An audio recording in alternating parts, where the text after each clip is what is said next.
Sir, हर साल देश का आम आदमी जब वित्त मंत्री जी की बजट की स्पीच सुनता है तो वो इसलिए नहीं सुनता कि पीएलआई की क्या इन्वेस्टमेंट होगी, कौन सा कॉरिडोर बन रहा है। देश का आम आदमी, सैलरीड क्लास, इसलिए बजट की स्पीच सुनता है कि उसके अंदर स्लैब में कोई रिवीजन होगा, क्या हमारी स्टैंडर्ड डिडक्शन की जो हमें डिडक्शन मिलती है वो बढ़ेगी। लेकिन इस बार बजट में देश का आम आदमी और खास तौर पे देश का मिडिल क्लास डिसअपॉइंट हुआ।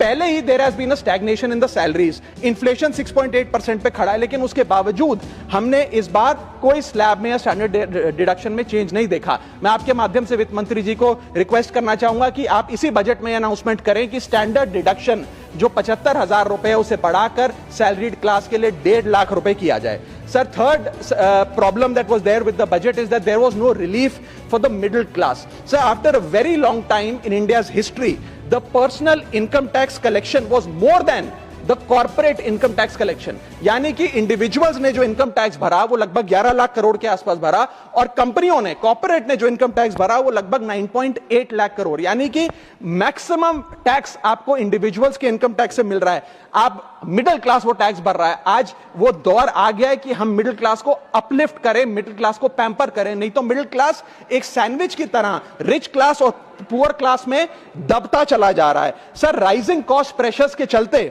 पिछले वित्तीय वर्ष में मिडिल क्लास ने देखा कि उसके एजुकेशन के खर्चे में 8% की बढ़ोतरी हुई, हेल्थ केयर 9% से महंगा हुआ, रेंट 7% से, फूड 6% से, ट्रांसपोर्ट 5% से। मेरा रिक्वेस्ट यह है माननीय फाइनेंस मिनिस्टर से कि वो इनकम टैक्स में रियायत देकर या तो मिडिल क्लास को कोई रिलीफ दें, और अगर इनकम टैक्स में रियायत नहीं दे सकती हैं तो उसकी सेविंग्स और इन्वेस्टमेंट्स पे उसको बेनिफिट दें, उसे इंसेंटिव्स दें कि वो ज्यादा बचत करे, ज्यादा वेल्थ क्रिएशन कर पाए।